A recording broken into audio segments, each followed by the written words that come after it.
آج اسلام آباد میں ایک کانفرنس ہوئی ہے، اس میں تمام مکاتب فکر کے علماء کرام تقریباً آئے ہوئے ہیں، مفتی منیب الرحمان صاحب، مفتی تقی عثمانی صاحب، ان لوگوں نے مشترکہ فتویٰ دیا. بہت زیادہ ڈیٹیل میں نہیں جائیں گے، پھر وہ اس کی وہ چیزیں انہوں نے مطلب پیش قدمی اور اقدام کا فتویٰ جاری کر دیا کہ اس وقت فلسطین کے جو حالات ہیں اب مسلمانوں پہ فرض ہو گیا ہے اقدام کرنا یہ وہ.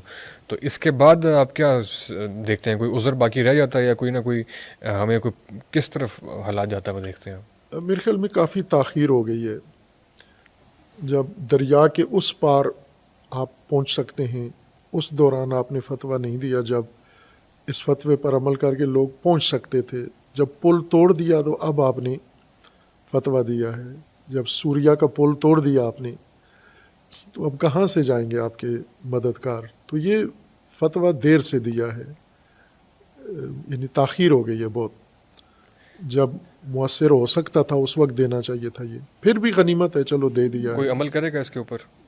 عمل یعنی یہی اس کے اوپر سیاست ہی ہوگی کہ ہم نے دیا ہے، ہم نے یوں کیا ہے، ہم نے فلاں کیا ہے. لیکن اب آپ پریکٹیکلی دیکھیں تو کیسے ہوگا؟ جب ممکن تھا لبنان مقاومت کر رہا تھا، سوریا مقاومت کر رہا تھا، ایسے ہی اور سارے اور ان کے پیچھے کھڑے ہو کے آپ جا سکتے تھے، اس وقت نہیں کیا آپ نے. جب پل سارے توڑ دیے گئے اور یقین ہو گیا ہے کہ کوئی نہیں جا سکتا، ابھی اللہ راستے بند ہیں، تو اب آپ نے کہا ہے کہ جاؤ سارے مدد کرو. تو ظاہر ہے کہ یہ یہیں پہ ساری مشقیں ہوں گی اور سارا کریڈٹ یہیں پہ لے لیا جائے گا.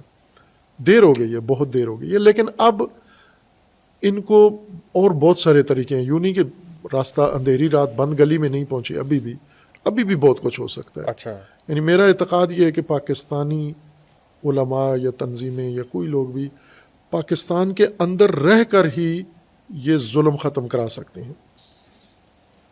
اچھا میں بالکل مطمئن ہوں اس بارے میں کہ ہم اپنے ملک میں رہ کر ہی فلسطین کا ظلم بند کروا سکتے ہیں. اشارہ کریں گے پیشاب کوئی وہ پریشر ڈالیں گے یا کیا؟ دیکھیں، جن لوگوں نے فلسطین پہ ظلم کیا اور کروایا ہے وہ سارے پاکستان میں موجود ہیں. ان کی نمائندگیاں ہیں، ان کے سلسلے ہیں، ان کی کمپنیاں ہیں ساری. ایک ہم نے پہلے کمپین چلائی کہ بائیکاٹ کریں. کسی نے کی، کسی نے نہیں کی، چونکہ اس سے لوگوں کے اپنے کاروبار متاثر ہوتے تھے. لہٰذا انہوں نے لیبل شیبل اتار کے وہ سارا پانی پیا ہے. نیسلے کا، میک ڈونلڈ کا اوپر سے ریپر اتار کے کھایا ہے انہوں نے. وہ نہیں چھوڑ سکتے یہ. لیکن یہ ہو سکتا ہے کہ فلسطین کی حمایت کرنے والے ممالک، فلسطین کے ظلم، اسرائیل کی اور دوسروں کی حمایت کرنے والے ممالک